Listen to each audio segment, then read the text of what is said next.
మీ ఎలాంటి వ్యాపార ప్రకటనలకైనా వెంటనే మా ఛానల్ సంప్రదించండి. నమస్తే. ప్రస్తుతం మన స్టూడియోలో ప్రముఖ ఆధ్యాత్మికవేత్త, ఆస్ట్రాలజర్, శ్రీచక్ర ఉపాసకులు మణికంఠ శరభ్ గారు మనతో ఉన్నారు. గురుగారితో మాట్లాడదాం. నమస్కారం గురుగారు. పరమేశ్వరార్పణమస్తు. గురుగారు, ఆగస్ట్ మాసం, విశేషంగా శ్రావణ మాసం, తులారాశి వారి పరిస్థితి ప్రజెంట్ వీళ్ళకి టైం ఎలా నడుస్తుంది, ఎలాంటి జాగ్రత్తలు తీసుకుంటే బాగుంటుందంట?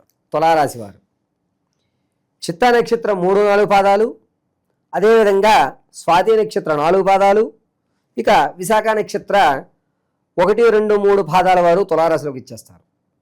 తులారాశి వారి యొక్క లక్షణాలు చూద్దాం. ముందుగా వీరేంటంటే ధర్మము అధర్మము అనేటువంటి 2 వ్యవస్థలు ఏదున్నా ధర్మం ఏమైనా కాపాడిందిలే కానీ ఇలా వెళ్ళిపోతాంలే అని తన ద్వంద్వ వైఖరిని మార్చుకుంటుంటాడు. సరే ఇలా వెళ్దామయ్యామనంటే ఇలా ఎందుకు ఇలా వెళ్ళిపోదామని చెప్పి వెంటనే తన యొక్క ఆలోచన విధానాన్ని పూర్తిగా విభిన్నంగా ఎదుటివాడి అంచనాలకి అందకుండా వేస్తూ ఉంటాడు ఈ యొక్క రాశివారు.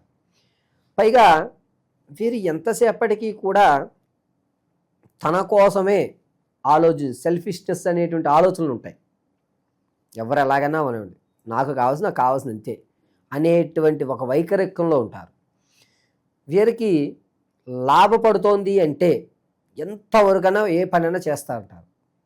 వీరికి కావాల్సింది స్వలాభం. పక్కవాడు ఎలా అయిపోయినా వీనికి సంబంధం లేదు. నేను నిలబడ్డానా, నేను రూపాయి సంపాదించుకున్నానా, నేను గౌరవంగా ఉన్నానా, నేను అనేటువంటి ఒక వ్యవస్థతో ఇతను నడుస్తూ ఉంటాడు.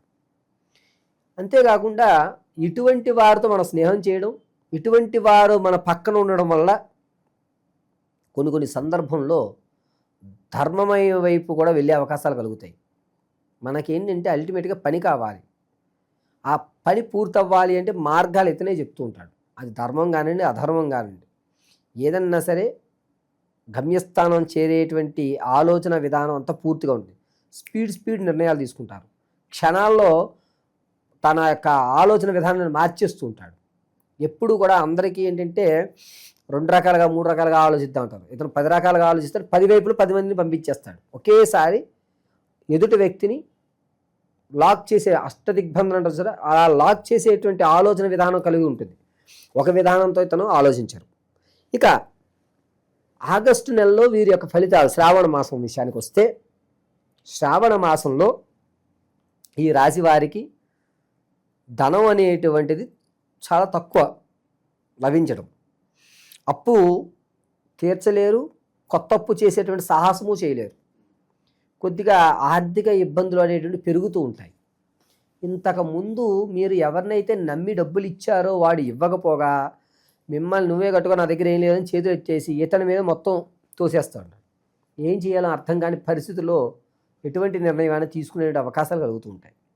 ఆరోగ్యం విషయంలో ఆగస్టు నెల 2వ తారీఖు నుంచి 22వ తారీఖు వరకు కూడా ఆరోగ్యం విషయంలో చాలా జాగ్రత్తగా ఉండాలి. తల నొప్పి రావడం, మెదడులో రక్తం అనేటువంటిది ఆగడము, ఇటువంటి వ్యవస్థలు ఎక్కువ నడుస్తూ ఉంటాయి. పెట్టిన విషయాన్ని మర్చిపోవడము, ఏమి అర్థం కాని పరిస్థితుల్లో నడుస్తుంటాడు. మానసికమైనటువంటి ఇబ్బందుల వల్ల ఇటువంటివి కలుగుతూ ఉంటాయి. ఇక విదేశాలకు వెళ్దామనేటువంటి ఆలోచన ఉన్నటువంటి వారు ఎవరైనా సరే ఆగస్టు 14వ తారీఖున ప్రారంభం చేసుకోండి. 14 నుంచి 18 వరకు కూడా మంచి అవకాశం కలుగుతూ ఉంటుంది. రాజకీయ రంగంలో ఉన్న వారికి అంతగా లాభించేటువంటి అవకాశం లేదు.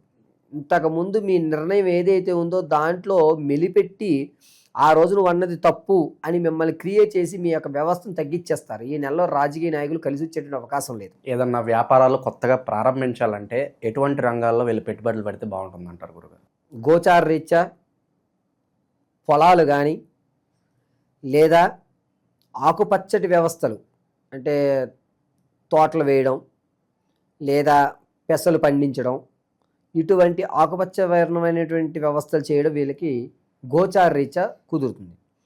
అదే మీరు వ్యక్తిగతంగా తెలుసుకోవాలి అంటే కనుక date of birth, time, place of బర్త్ని బట్టి వ్యక్తిగతంగా కూలంకషంగా పరిశీలన చేసి మీకు చెప్పడం జరుగుతుంది. వీరు వ్యాపారం దగ్గరికి వచ్చేసరికి ఏంటంటే ప్రత్యక్షంగా ఉండడమే ఖచ్చితం. వేరే పార్ట్నర్స్ పెట్టకండి. అలాగని చెప్పి స్లీపింగ్ పార్ట్నర్స్గా కూడా ఉండొద్దు. మీరే ప్రత్యక్షంగా చేసుకోండి. మీకు కలిసి వచ్చేటువంటి అవకాశం ఆగస్టు 23వ తారీఖు నుంచి 29 వరకు కూడా వ్యాపారానికి వీరికి కలిసి వస్తుంది. చరాస్తులు అనేటువంటివి కొనుగోలు చేస్తారు, స్థిరాస్తులను అలాగే ఉంచుతారు, వాటిని ఏమి కదపరు. తాత ముత్తాతల నుంచి వచ్చేటువంటి ఆకస్మికమైన ధనం ఏదైతే ఉందో దానికి ఒక వ్యక్తి ఇతని వల్ల మనకు పడవుతుంది అని ఒక దారం మాత్రం దొరుకుతుంది, అంతే తప్ప పరిష్కారం లభించదు. ఇక సంతానయుక్తానికి ఎవరైతే చూస్తున్నారో వారికి పుత్రికా సంతానం కలిగేటువంటి అవకాశం, సంతానం కొరకు ఎవరైతే ఇప్పటి వరకు వెయిట్ చేస్తున్న వరకు అంతగా ఆశించేటువంటి ఫలితాలు లేవు. వివాహం కోసం ఎవరైతే చూస్తున్నారో వారికి వివాహం అయ్యేటువంటి అవకాశం ఎక్కువగా కనబడుతుంది. దూర ప్రాంతాలైనా దగ్గర ప్రాంతమైనా సరే వివాహానికి మాత్రం మంచి అవకాశం లభిస్తూ ఉంటుంది. బంగారు ఆభరణాలను ఎవరైతే కొనుగోలు ఇంతకు ముందు చేసి ఉన్నారో ఆ కొనుగోలు చేసిన బంగారు ఆభరణాలు వేరే వాళ్ళ దగ్గర పెట్టండి, మీ దగ్గర ఉంచుకోవద్దు. ఎందుకంటే మీరు బంగారాన్ని అమ్మేసుకునేటువంటి అవకాశం ఎక్కువగా లభిస్తుంది. కాబట్టి బంగారం విషయంలో ఈ రాశివారు ఈ నెల 14వ తారీఖు నుంచి 28వ తారీఖు వరకు కూడా చాలా జాగ్రత్తగా ఉండాలి. బంగారం వద్దులే, మనకు డబ్బులు కావాలి కదా, ఇది అమ్మేద్దాం అని ఎంతకొస్తే అంతకు తీసేస్తారు, దానివల్ల మీరు నష్టపోతారు. కాబట్టి బంగారు ఆభరణం విషయంలో మాత్రం చాలా జాగ్రత్తగా ఉండండి. ఇక ఆడవారి విషయంలో భార్యాభర్తల మధ్య ఏదైతే గొడవలు జరుగుతున్నాయో అవి తగ్గి మీ యొక్క దంపతి జీవితం అనేటువంటిది ఒక కొలిక్కు వచ్చేటువంటి అవకాశం లభిస్తుంటుంది. అంతేకాకుండా భార్యాభర్తల మధ్య కీచులాట్లు అనేటువంటి పూర్తిగా తగ్గుతాయి. అసలు వీళ్ళు కలవరే, ఎలా కలిశారు అనేటువంటి విధానం లభిస్తూ ఉంటుంది. ఇక సొంత ఇంటి కల కావచ్చు, లేదంటే పలానా టైంలో పనులు చేయకూడదని ఉంటుంది. ఎగ్జాక్ట్గా మంచి ముహూర్తం చూసుకుని ఏ రోజు బాగా కలిసి వస్తుంది అంటారు? ఏదన్నా సొంత ఇంటికి సంబంధించి భూ సంబంధ పరంగా ఏమన్నా కొనుక్కోవడం ఈ టైంలో కరెక్టేనా అంటారా?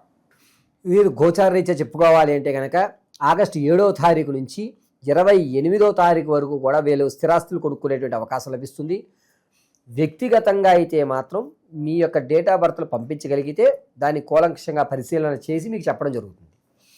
వీరు శుభ సమయము అనేటువంటిది కనుక వస్తే, అంటే ఆరోగ్యంగా కానీ ఆర్థికంగా కానీ ఇబ్బందులు అనేటువంటి జరుగుతున్నాయి కదా, వీటిని పరిష్కారంగా చెప్పవలసి వస్తే కనుక మేధా దక్షిణామూర్తి ఆరాధన చేయడం మంచిది.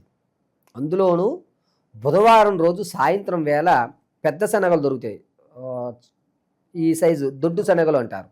ఆ శనగల్ని నానబెట్టి 108 దండగా గుచ్చి మేధా దక్షిణామూర్తి దేవాలయంలో స్వామివారికి అలంకరణ చేయడం వల్ల వీరు ఆర్థికంగా కానీ చికాకు కానీ ఆరోగ్య సమస్యలు 3 తగ్గుతాయి. వీరేమిటంటే భస్మాన్ని ఇలా అడ్డంగా ధరించి మధ్యలో కుంకుమ బొట్టు పెట్టాలి.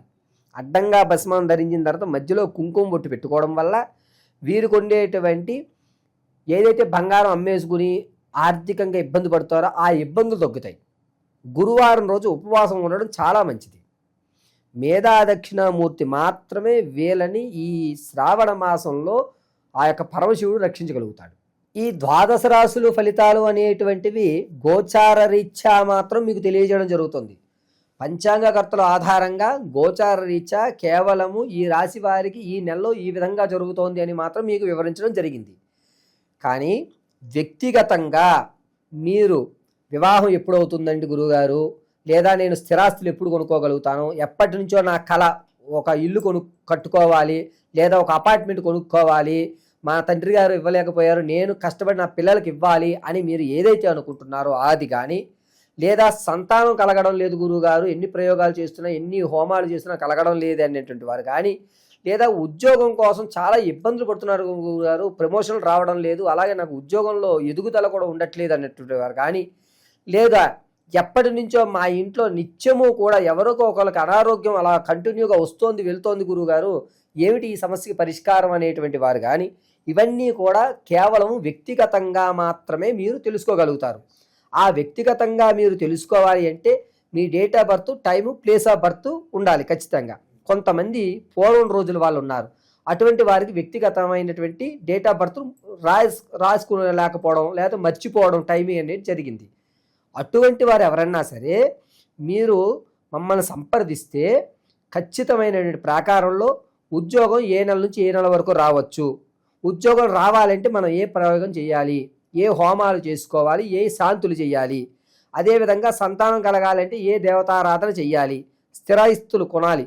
దాంతోపాటుగా మనం మన పిల్లలకి కాస్త ఓ ధనాన్ని ఒక ఫిక్స్డ్ డిపాజిట్లో ధనం ఇవ్వాలంటే మన దగ్గర ధనం నిలబడాలి అంటే మనం ఏం చెయ్యాలి? ఏ రోజు ఏ దేవతామూర్తిని ఆరాధన చేస్తే మనకి ధనం కలిసి వస్తుంది, ఏ రోజు ఏ దేవతామూర్తిని ఆరాధన చేస్తే మన ప్రమాదాలు పోతాయి, అదేవిధంగా మనం జీవితాంతము కూడా సుఖ సంతోషాలతోటి ఆర్థిక ఇబ్బందులు లేకుండా పిల్లా పాపలతోటి వంశం అభివృద్ధి చెందాలి అంటే ఏ రోజు ఏ సమయంలో ఏ పూజ, ఏ భగవంత ఆరాధన, ఏ వస్త్రాలు ధరించాలి, ఏ విధమైనటువంటి మన మెల్లో ఉన్నటువంటి మాలలు కానీ లేదా ఇంట్లో నిత్యము చేసుకునేటువంటి చిన్న చిన్న పూజ కానీ, జాతకంలో సర్పదోషం ఉందా లేదా అసలు కుజదోషం ఉందా లేదా మాంగళ్య దోషం ఉందా అనేటువంటివి ఏవైతే ఉంటాయో వీటన్నిటినీ కూడా వ్యక్తిగతంగా మీకు మేము పరిశీలన చేసి, అది కూడా కేవలము చేత్తో రాసి పరిశీలన గావించి అసలు విషయాన్ని అంతటినీ మీకు క్షుణ్ణంగా విశదీకరించి చెప్పడం జరుగుతుంది. కాబట్టి మీ యొక్క గ్రహస్థితులను తెలుసుకోవాలి అంటే మీరు మీ యొక్క వ్యక్తిగతంగా date of birth, time, place of birth ఇవ్వండి. లేని పక్షంలో లేనటువంటి వారు ఎవరైతే ఉన్నారో వారు మమ్మల్ని సంప్రదిస్తే దానికి రెమెడీగా అంటే మీ యొక్క కళ్ళు చూసి, మీ మాట వ్యవస్థను చూసి, మీ యొక్క వాయిస్ని, మీ కష్టం విని దాని యొక్క రెమెడీ అనేటువంటిది ఖచ్చితంగా మీకు ఇవ్వడం జరుగుతుంది. ఈ మాసంలో వీళ్ళ పరిస్థితి ఏ విధంగా ఉండబోతుంది, ఎలాంటి పరిహారాలు చేసుకోవాలి, మీ మాటలో చాలా బాగా వివరించారు. ధన్యవాదాలు. పరమేశ్వర అర్పణమస్తు.